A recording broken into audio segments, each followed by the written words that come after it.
துன்பத்திலும் இன்ப சந்தோஷம். மனமாற்றம் அடைந்த ஒரு பக்தர் திபெத்தில் பிரசங்கம் செய்ய போனார்.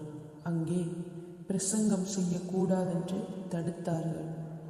கடவுளுக்காக சாட்சி சொல்லாமல் என்னால் இருக்க முடியாதென்று அந்த பக்தர் உறுதியாக சொன்னார்.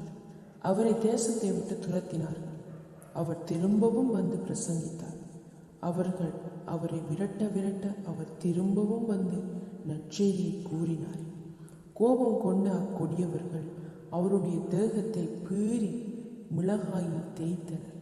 அப்போதும் அவர் வேதனைப்பட்டு அலறி அழாமல் தம்மை துன்புறுத்தியவர்களுக்காக மாய்மாலமின்றி ஜெபித்தார். அதை கேட்டபோதும் அந்த கொடியவர்களுக்கு கோபம் கொழுந்துவிட்டு எரிந்தது. அவர்கள் அவருடைய உடலின் தோலை உரித்து போட்டார்கள். அவர் அடைந்த வேதனை எம்மட்டென்று சொல்ல முடியாது.